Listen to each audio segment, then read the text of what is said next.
Good day, this is Brian Tarian here with Chris Richard. Chris, how are you doing today? Pretty good, actually. Pretty good, considering. Chris, thanks for taking the time. I understand, you suffer from lupus SLE, but you're willing to take a few moments today to share with us your experience about applying for disability and your successful approval, I thank you for doing that. I know there's a lot of others out there that are going through the same process and have concerns and apprehensions, and perhaps what you're about to share will put some of those at ease. So thanks again. So getting started, if you don't mind my saying, you're a young man of how old are you? 37. 37, young to be applying, unfortunately, for Social Security disability. What were some of your concerns, Chris, as you became ill and felt that you couldn't do the customer service work that you'd done in the past and were going to apply for disability? What were your thoughts? I couldn't tell bosses or even anybody whether I'd be able to walk the next day because of my joint pains and such. And, the next day would be fine, or later that day would be fine, but the way lupus could come and hit me, it affected my joints, and it could just come up and grab me at any time I wanted. So that's what I had, and it just became apparent. I had been diagnosed 7 years before, but for about a year it just became apparent that I couldn't be reliable to just about anybody for just about anything. So I don't drive anymore, anything. So and the pain that the flares began to have with me was excruciating. So I wanted to ask that, the challenging thing with Social Security is it doesn't, in their eyes, it doesn't matter what condition you have to get approved for disability. What really matters is how you as an applicant can communicate that position limits your ability to do just exactly what you said, basically any job in the U.S. So before you were filing and going through the process, did you have concerns about getting approved? Yes. And there was somebody from your organization that greatly helped me, and also somebody from the legal group that I worked with. I was sort of told to phrase my answers more like, now I wouldn't say something like, sure, I can walk, 30 minutes and I have to sit down, or I can walk about 10 minutes. You always phrase in a negative something like, I can only go about 5 minutes before I have to stop, rather than I can go. It might seem little or even non-consequential, no consequence to it, but it really helps. And, that little tilt can help in the way it's more or less the same sentence, but it conveys, I think, a bit more properly the way that it's going for you. Also, it was that I thought that things should be in writing. I've gotten that both from having lawyers in my family, but drove into me that if it's not in writing, it hasn't happened. So. I got as many things on paper that I could have in writing with my doctors and such. And you had a rheumatologist that had diagnosed you? Rheumatologist, and I also was seeing a pain specialist. Okay, great. And there was an issue that came up where, I was just getting canes. And they're only $14.99 a cane. You get them at a pharmacy or something. But I didn't even know that you could get them prescribed to you. But there's a perfect example of what I'm talking about. Is you could just go in about 2 seconds, buy a $15 cane, and then I thought about it, and I thought I have this fund in my health insurance, and then I asked my rheumatologist to be prescribed a second cane, one of those sturdier ones.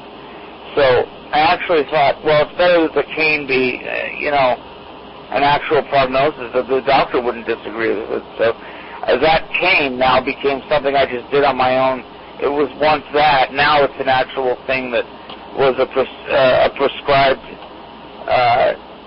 prescribed by my doctor. So now it's official. It's on the it's in paper, and I felt that really helped.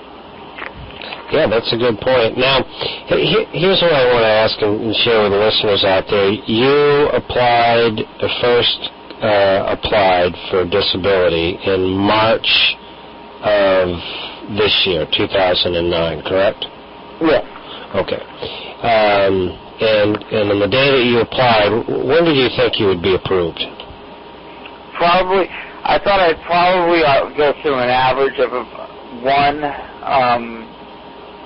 decline, and then there'd be just for numbers' sakes, and then I'd probably be approved somewhere around a year after that. Mm-hmm. But now it was just the minimum. It was actually less than the minimum amount of months that the range that I would get from people at Social Security. So if they were saying 2 to 4 months, I was getting it in a month and a half or something. So. Yeah. So I thought they were either having a really good month or they were things were going my way. So your application in March was your first application, and that application was approved June 5th, correct? That's what they tell me, yeah. That's great. Congratulations, and you got your back pay right away.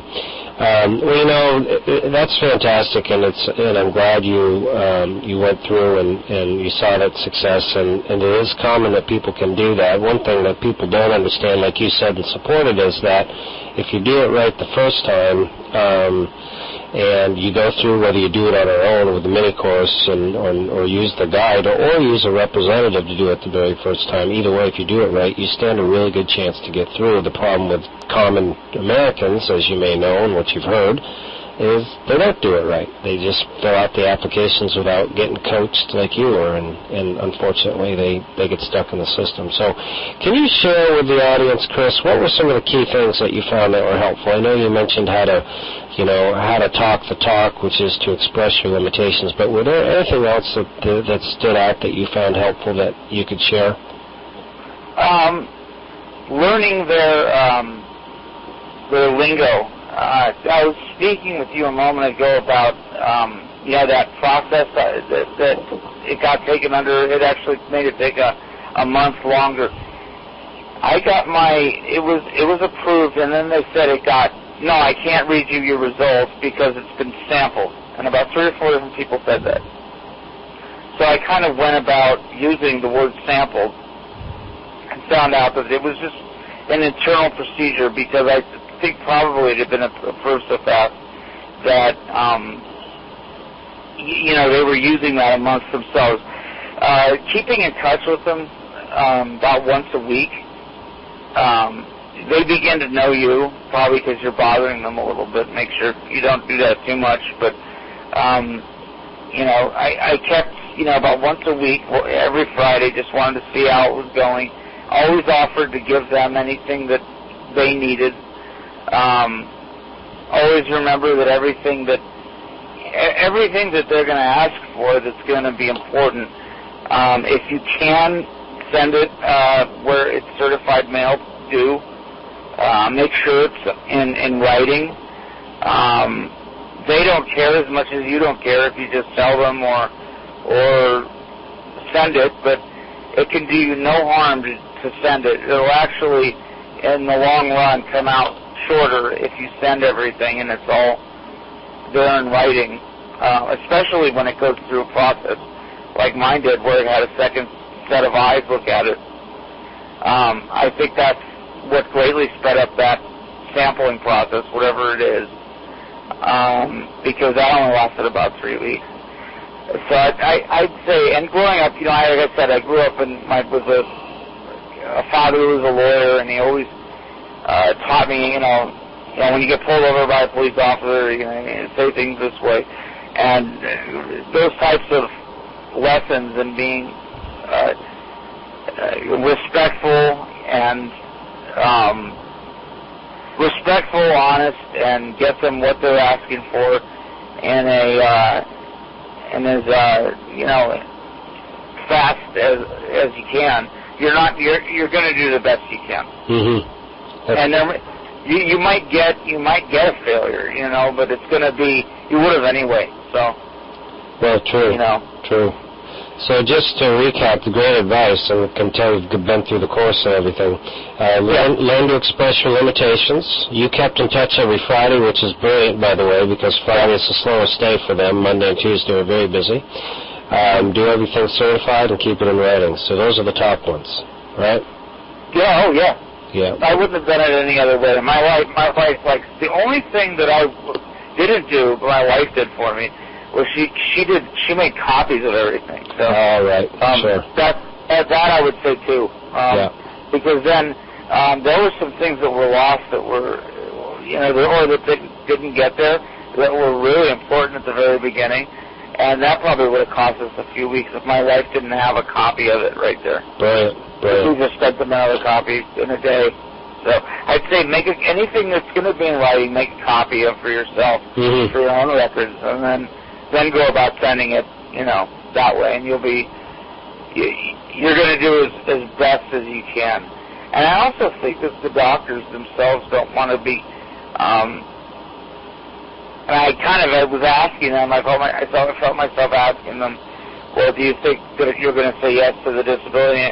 And I sensed from them they didn't seem to want to commit to anything like that. So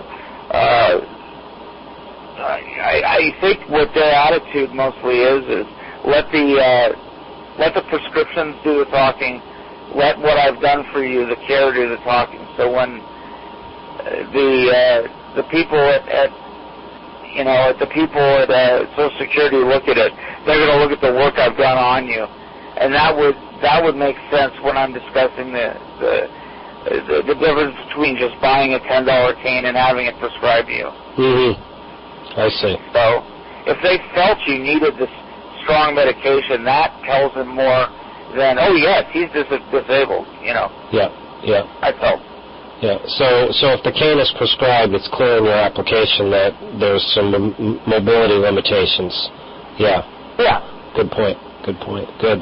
Well, listen, I want to thank you for taking the time to share your story, and I'm certain your experience and what you've gone through and learned will help others. So, and congratulations! I tell you, when I hang up the phone here and get away from my desk, I'll do my famous disability victory dance for you.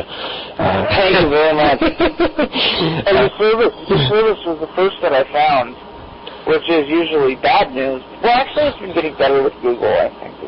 You usually find the credible people earlier now, and yours was the number one. You know, you could tell like the number one that didn't pay for it. You know, and those are usually the ones I go for, and that was yours. So I haven't gone to anyone else, and I've been so happy. And I've gone to members boards and all that good stuff. It's very easy to lose an afternoon in that labyrinth you have. So yeah. Well, that's nice to hear. So, and there's a lot more information now that you've been approved. That you and the others out there in the audience that we can continue to help people with. So stay tuned. So at any rate, Chris, thanks again for being a member. Thanks again for sharing your story, and continued success to you.